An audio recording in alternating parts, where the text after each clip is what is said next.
बिस्मिल्लाहिर्रहमानिर्रहीम। मैं हूं मोहम्मद आसिफ चौधरी और बजट 2026-7 का जो है वो आ गया है। तो उसके लिए जो ब्रीफ था वो हमने इनकम टैक्स का पहले डिस्कस किया और अब हम करेंगे सेल्स टैक्स के हवाले से कि सेल्स टैक्स में क्या तब्दीलियां आई हैं, उसका ब्रीफ क्या है। तो हम सेल्स टैक्स एक्ट 1990 में जो प्रपोज बजटरी मेजर हैं उनकी अब बात करते हैं। तो सबसे पहले बात करते हैं कि रिलीफ क्या मिले। सेल्स टैक्स के हवाले से एग्जाम्पशन दी गई है ऑन मैगजीन्स। पहले जो था ये ज़ीरो रेटेड पे था, जिसकी वजह से काफ़ी प्रॉब्लम्स आ रही थी। तो वो जो पीरियोडिक्स वाले थे या नोटबुक्स वाले थे या कोई इस तरह से दूसरे भी पेपर वाले थे, वो इसको इस कैटेगरी में ला के ज़ीरो रेटेड का अफेक्ट लेके रिफ़ंड ले रहे थे, टैक्स फ्रॉड कर रहे थे। तो उसको रोकने के लिए इसको एग्जाम्पशन में ले आए हैं। और कुछ चीज़ है जैसे कि उसमें ब्रोशर्स हैं और कुछ चीज़ें ऐसी हैं जो कि अभी उन पे सेल्स टैक्स पूरा है, उसको इसमें नहीं लाया गया। Extension for the exemption of import of CKD kits जो हैं इलेक्ट्रिक व्हीकल के लिए, उनको जो है 30/6/2027 तक जो है उनकी एग्जाम्पशन जो है इंपोर्ट ऑफ CKD किट जो है वो मेंटेन रखी गई है, उसको इसमें लिया गया है। Enhancement in the scope of exemption on the part of aircraft for the import of leave by message PIACL कि एयरक्राफ्ट्स के इनके अगर कोई पार्ट्स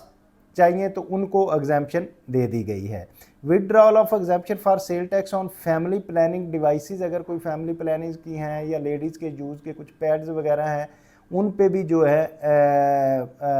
उनको एग्जाम्पशन दी है। और इसी तरह अबॉर्शन ऑफ टैक्स ऑन टेम्पोन्स जो है उस पे से टैक्स अबॉर्शन कर दी गई है। Exemption of sale tax to boost strategic investment in shipping, shipping industries पे जो है उसकी इन्वेस्टमेंट पे एग्जाम्पशन दी गई है। Exemption to strategic import of SCO summit, Shanghai cooperation organization जो समिट के काउंटर टेररिज्म के लिए चीज़ें हैं उन पे भी एग्जाम्पशन दे दी गई है। Exemption to sale tax on import of capital goods for the upgradation and overall of existing refinery, refinery की अपग्रेडेशन के लिए अगर कोई कैपिटल गुड्स इंपोर्ट की जाएंगी तो उनके लिए भी एग्जाम्पशन दे दी गई है। और addition in new serial number 6 schedule में के कुछ एग्जाम्प्ट चीज़ें जो हैं जैसे कि मैगजीन्स वगैरह थे उनको ऐड कर दिया गया है, 6 शेड्यूल को बढ़ा दिया गया है। और extension in the date of sunset for the electric vehicle जो है इनकी 30/6/2027 तक जो है इनकी रिड्यूस रेट और को बढ़ा दिया गया है। अब बात करते हैं कि रेवेन्यू मेजर्स क्या लिए गए हैं, किस तरह से रेवेन्यू बढ़ाया जाएगा, उसके लिए क्या है। तो उसके लिए आपको पता है जैसे कि 3rd शेड्यूल आइटम जिनके ऊपर कंटेनर के या उसकी पैकिंग के ऊपर वैल्यू और सेल टैक्स अलहदा से लिखा होता है, उनका ये होता है कि वो मैन्युफैक्चरिंग की होती है, जिस मैन्युफैक्चरर ने करके उसको पैक किया होता है, सेल टैक्स उसने पूरा दे दिया होता है रिटेल प्राइस तक का। तो अब उस मैन्युफैक्चरर को कंट्रोल करना थोड़ा आसान है, लेकिन बाकी पूरी चेन को करना थोड़ा मुश्किल था। तो इसके लिए क्या किया कि वो मैन्युफैक्चरर को उसके टैक्स इकट्ठा करने के लिए 3rd शेड्यूल आइटम में बहुत इंक्रीज़ कर दी गई। उसमें बहुत सारी आइटम्स जो हैं उनको अंदर ले आया गया ताकि वो उसका टैक्स जो है मैन्युफैक्चरिंग या इंपोर्ट स्टेज पे इकट्ठा कर लिया जाएगा। लेकिन अब ये है कि वो मैन्युफैक्चरर जो है खुद अगर उसको टैक्स चोरी करेगा तो उसका क्या हाल है। तो उसके लिए भी इस में वो जो है इलेक्ट्रॉनिक मॉनिटरिंग जो है 4C का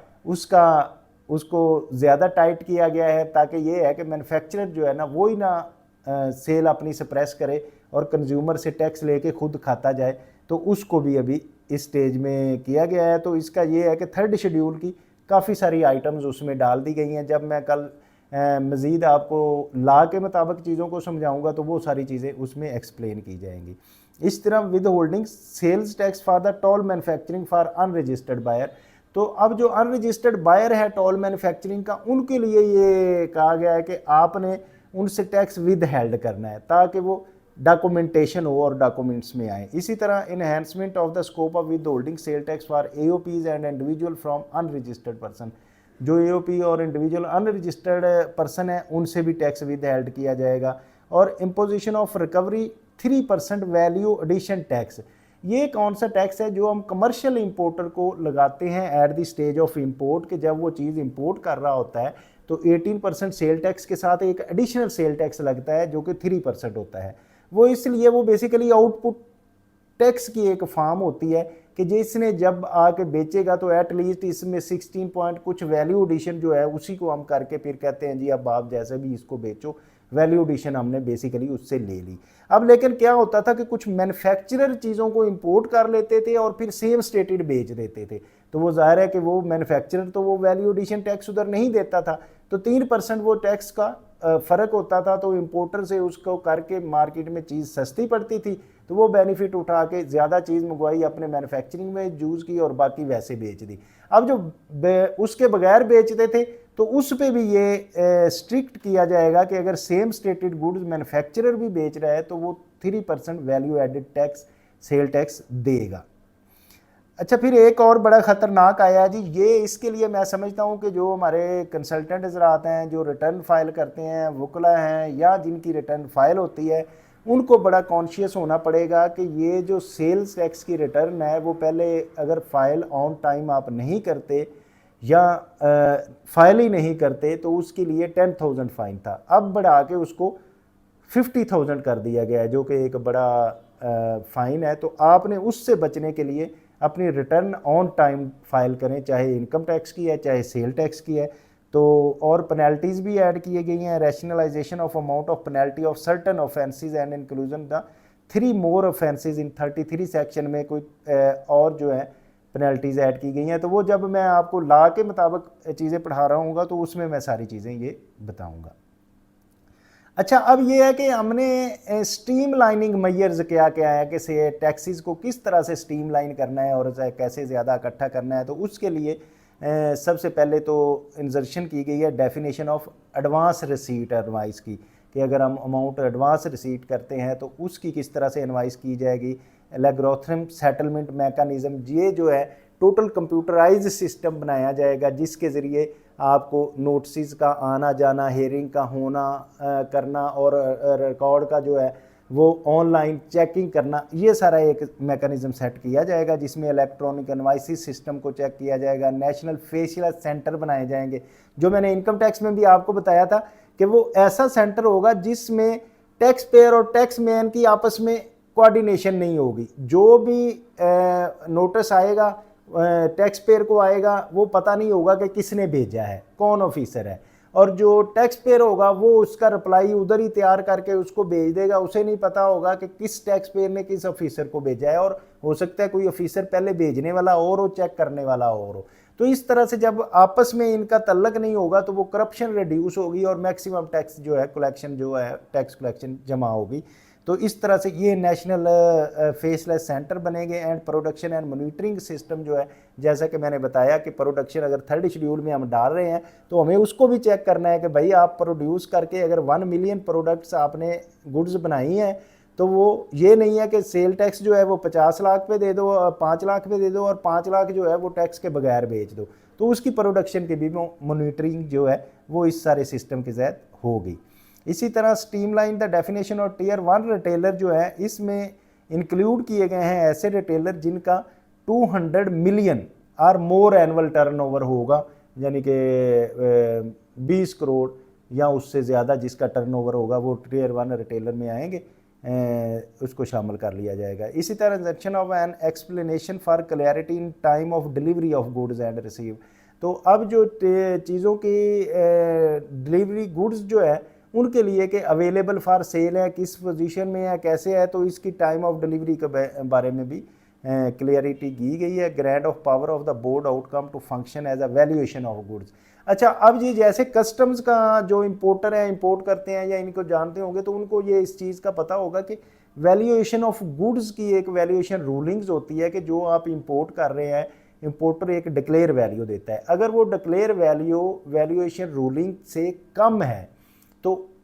जो असेसिंग ऑफिसर है उसको असेस कर देता है ज़्यादा पे जो रूलिंग के मुताबिक वैल्यू है। तो वो एक वैल्यूएशन डिपार्टमेंट है बाकायदा कस्टम में, तो वो कहते हैं जी इधर सेल टैक्स में भी उसका बनेगा और वैल्यूएशन ऑफ गुड्स की जाएगी। इसी तरह addition of a new proviso in section 6 में किया गया है to the impose tax on the steel sector base on the monthly electricity unit consume के। स्टील टैक्स का हमारा जो सिनेरियो था ये 13 शेड्यूल आपको पता है कि स्टील सेक्टर के लिए था कि मेल्टर री रोलर वो इतने यूनिट कंज्यूम करेगा तो इतनी उसकी प्रोडक्शन तस्वर की जाएगी और उस प्रोडक्शन को जो है एक रेट अनाउंस होता था और उस रेट के मुताबिक उनसे टैक्स लिया जाता था। तो अब जो है इसमें सेक्शन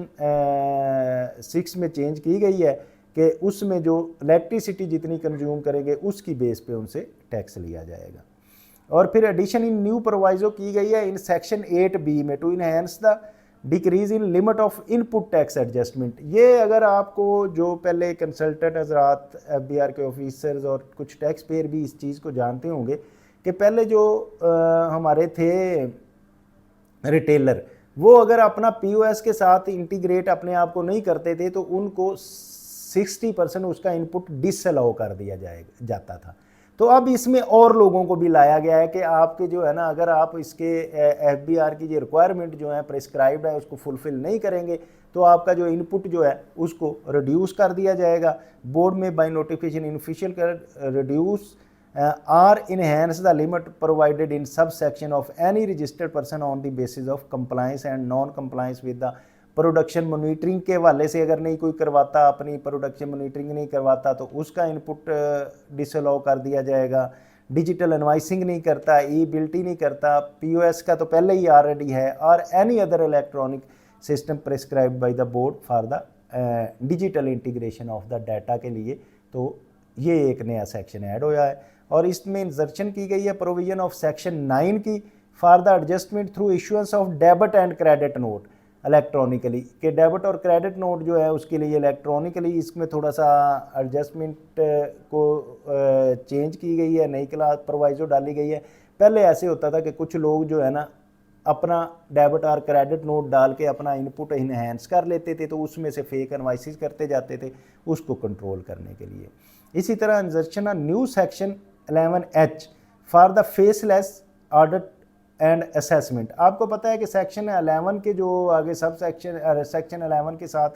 EFG हमारे सेक्शन थे वो उसकी असेसमेंट के हवाले से थे। तो अब जो असेसमेंट, क्योंकि मैंने जैसे आपको बताया कि एक फेसलेस ऑडिट हुआ करेगा तो उसमें क्योंकि कोई चीज़ ला के बगैर नहीं हम कर सकते तो उसको ला का हिस्सा बना दिया गया है कि सेक्शन 11H जो है वो ऑडिट की जो फेसलेस असेसमेंट है उसको कंट्रोल करेगा। इसी तरह substitution of section 2 of section 21 जो कि ब्लैक लिस्टिंग और सस्पेंशन के बारे में था टू डिस्करेज या fake and flying invoicing and fraudulent activity करने के लिए बंद करने के लिए उसमें हमने सब्स्टिट्यूट किया है लॉ में। इसी तरह substitution of sub section 1 of section 23 issuance of invoice against the exempt supplies also. अब FBR ने ये जो लॉ में तब्दीली आ रही है कि जो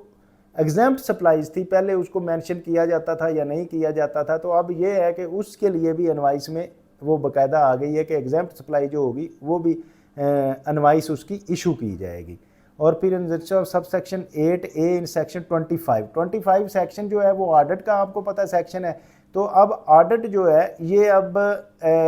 चार्टर्ड अकाउंटेंट और कास्ट एंड मैनेजमेंट अकाउंटेंट से ऑडिट करवाने के लिए भी उनकी प्रोविजन लगाई गई है कि अगर कोई पहले ऑडिट हुआ है तो कमिश्नर अगर चाहता है तो उसको दोबारा ऑडिट करवा सकता है। इसी तरह insertion of section 30AA faceless jurisdiction, जैसे कि ऑफिसर अपॉइंटमेंट का था 30 जिसमें ऑफिसर्स की हम हायरार्की बताते थे, तो अब उसमें एक और नया सेक्शन आ गया है 30A के जो फेसलेस जुरिस्डिक्शन दी जाएगी ऑफिसर्स को उसमें ताकि लॉ के मुताबिक हो। और इसी तरह insertion of section 30DDD for the establishment of directorate general of feed compliance by the inland revenue. तो ये जो एक फेसलेस जो सिनेरियो बनाया जाएगा उसके लिए डायरेक्टरेट जो बनेगी वो उसके लिए एक सेक्शन ऐड किया गया है 30DDB।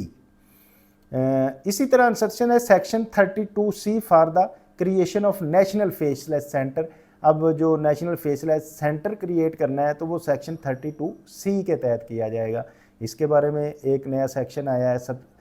Substitution of section 2 and 3 of 40C for the production monitoring system and video analyst, क्योंकि जो हमारी इलेक्ट्रॉनिक मॉनिटरिंग थी या वीडियो एनालिस्ट के ज़रिए हम मॉनिटरिंग करने थे वो 40C इसको डील करता है। तो उसमें जो सेक्शन 2 एंड सेक्शन 3 है प्रोडक्शन मॉनिटरिंग के लिए,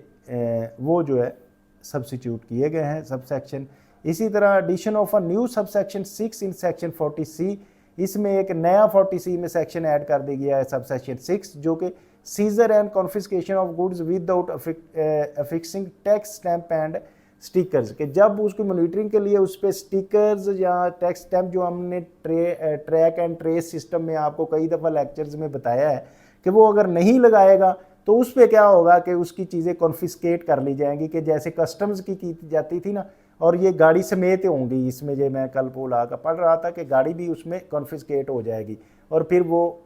उस चीज़ों को अभी बल्कि और लॉ में आया है कि उनको अब ऑक्शन, जैसे कस्टम्स में होता था कि चीज़ें जो कॉन्फिस्केट होती थी वो उनको 2-3 नोटिस देने के बाद उनको फिर ऑक्शन कर दिया जाएगा, तो अब सेल्स टैक्स की चीज़ें जो है ना ये भी ऑक्शन में आएंगी, तो ये भी इसमें नया ऐड हुआ है। जैसे कि instruction of section F for the auction of confiscated good, ये आ गया साथ ही कि सेक्शन F जो है 40F जो है वो इसकी ऑक्शन के बारे में है। Instruction of section 45C faceless appeal का है ना 45, तो उसमें अब 45C ऐड किया गया है, जिसमें अपील भी आप जो है ना फेसलेस कर सकेंगे। कमिश्नर अपील का आपको नहीं पता होगा कौन है, कमिश्नर अपील को आपका नहीं पता होगा कौन है, तो वो अपील जाएगी और लॉ के मुताबिक सारा उसमें प्रोसीजर होगा। इसी तरह section 47AA logarithmic settlement mechanism, ये जो है कंप्यूटराइज सिस्टम, ये एक ऐसा होगा जिसमें से फेसलेस जो सारा ऑडिट की चीज़ों की चेकिंग जो होनी है, जो AI ने जो काम अपना करना है, वो टोटल जो इसकी ऑटोमेशन है उसके ज़रिए 47AA के ज़रिए ये मैकेनिज़्म सेटल किया जाएगा। और सेक्शन 47AAA जो होगा इंडिपेंडेंट केस स्क्रूटनी कमेटी बनेगी, कि जो कमेटी जो होगी किसी केसेस को स्क्रूटनी करेगी अगर किसी का उस पर एतमाद नहीं है कि ये फेसलेस ठीक हुआ है या नहीं हुआ। इसी तरह addition to a new sub section 3 of section 56B के लिए एक सब सेक्शन 3 आया है for maintaining a centralize directory, कि सेंट्रलाइज डायरेक्टरी जो है वो मेंटेन की जाएगी। और एडिशन की जाएगी proviso for 12th schedule for restriction of sale of imported same stated goods. जैसे कि मैंने आपको पहले बताया था